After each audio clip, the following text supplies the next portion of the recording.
Attack, 30 second में खबर। Download कीजिए तक ऐप, डिस्क्रिप्शन बॉक्स में दिए गए लिंक पर अभी क्लिक करें। कोरोना वायरस का नया वेरिएंट ओमिक्रॉन पूरे भारत समेत राजधानी दिल्ली में भी तेजी से फैल रहा है। ओमिक्रॉन दिल्ली में इस तरह पांव पसार रहा है मानो उसने दिल्ली को अपनी राजधानी ही बना लिया है। जहां देश भर में कोरोना के मामलों में 44% का उछाल देखने को मिला है, वहीं दिल्ली में कोरोना के कुल मामलों में 46% ओमिक्रॉन के मामले हैं। कोरोना के इस विस्फोट के बाद दिल्ली में हालात चिंताजनक होते जा रहे हैं।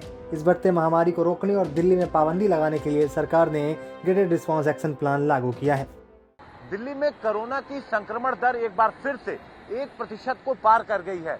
अगर हम कल की बात करें, जो आंकड़े बुधवार को सामने आए थे वो 1.29% थे, जो बेहद डराने वाले थे, और जो नए मामले आए थे वो भी 923 थे, जो 86% बढ़ के आए थे।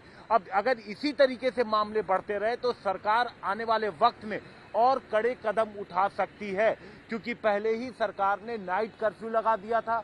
इसके अलावा बाजारों को लेकर के भी कई सारे नियम लागू किए गए थे, लेकिन जिस तरीके की पॉजिटिविटी दर सामने आ रही है कोरोना की, उसको देखते हुए सरकार और कड़े कदम उठा सकती है।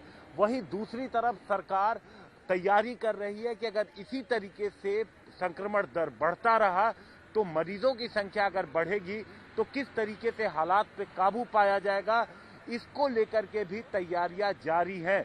यानी सरकार इस वक्त 2 मोर्चों पे काम कर रही है। एक तो किस तरीके से मेडिकल फैसिलिटी बढ़ाई जाए, दूसरी किस तरीके से इस संक्रमण को रोका जाए। तो इन दोनों मोर्चों पर सरकार लगातार काम कर रही है। और साथ ही साथ लेकिन एक अच्छी खबर इस दौरान ये भी है कि जिन लोगों को कोरोना हुआ, एक तो जो नेगेटिव रिपोर्ट है वो पहले जो वक्त लगता था उससे काफी कम वक्त लग रहा है। वहीं दूसरी तरफ ज्यादा लोग कम सिम्टम्स के साथ या घर पे ही ठीक हो जा रहे हैं। दरअसल ग्रेडेड रिस्पॉन्स एक्शन प्लान के तहत कोरोना के बढ़ते मामलों और पॉजिटिविटी रेट के हिसाब से पाबंदियां लगाई जाती है। अब जबकि फिर से दिल्ली में कोरोना के मामले एक दिन के भीतर दोगुने हो गए हैं, पिछले 2 दिनों से पॉजिटिविटी रेट 1% को पार कर गई है और एक्टिव मामले 2000 के पार पहुंच गए हैं। ऐसे में उम्मीद लगाई जा रही है कि दिल्ली सरकार जल्द ही राजधानी में येलो अलर्ट के बाद अम्बर अलर्ट भी लागू कर सकती है। अगर राजधानी दिल्ली में अम्बर अलर्ट लागू हो गया तो उसके बाद दुकानों और मॉलों के खुलने का समय सुबह 10 बजे से 6 बजे तक होगा। प्राइवेट और सरकारी दफ्तरों में 50% कर्मचारी ही काम कर सकेंगे। नाई की दुकान, ब्यूटी पार्लर और स्पा पर ताला लटक जाएगा। 50% वेंडर्स के साथ एक जोन में साप्ताहिक बाजार की अनुमति होगी। शादी और अंतिम संस्कार में अधिकतम 20 लोग ही शामिल हो सकेंगे।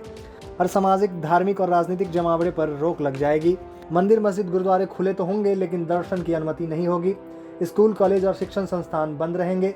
रेस्टोरेंट में सिर्फ टेक अवे और डिलीवरी की इजाजत होगी, जबकि बार बंद रहेंगे। दिल्ली मेट्रो 33% क्षमता के साथ चलेगी और डीटीसी बस 50% क्षमता के साथ चलेगी। ऑटो, कैब और ई रिक्शा में अधिकतम 2 लोग ही यात्रा कर पाएंगे। बता दें कि दिल्ली सरकार ने जुलाई 2021 में कोरोना की तीसरी लहर से निपटने के लिए ग्रेडेड रिस्पॉन्स एक्शन प्लान लागू किया था। इस प्लान के तहत डीडीएम ने कहा था, अब दिल्ली में कोविड-19 महामारी की वजह से किसी भी गतिविधि पर पाबंदी लगाने के लिए ग्रैब लागू किया जाएगा। इस प्लान के तहत 4 तरह के अलर्ट, येलो, अंबर, ऑरेंज और रेड अलर्ट जारी किए जाते हैं। फिलहाल दिल्ली में येलो अलर्ट लागू है और इसके तहत स्कूल, कॉलेज, शिक्षण संस्थान बंद कर दी गई है। पब्लिक ट्रांसपोर्ट 50% क्षमता के साथ चल रही है। खरीदारी का समय 10 बजे से लेकर 8 बजे तक कर दिया गया है और दुकानें ऑड इवन के हिसाब से खुलने लगी है। ब्यूरो रिपोर्ट, दिल्ली तक।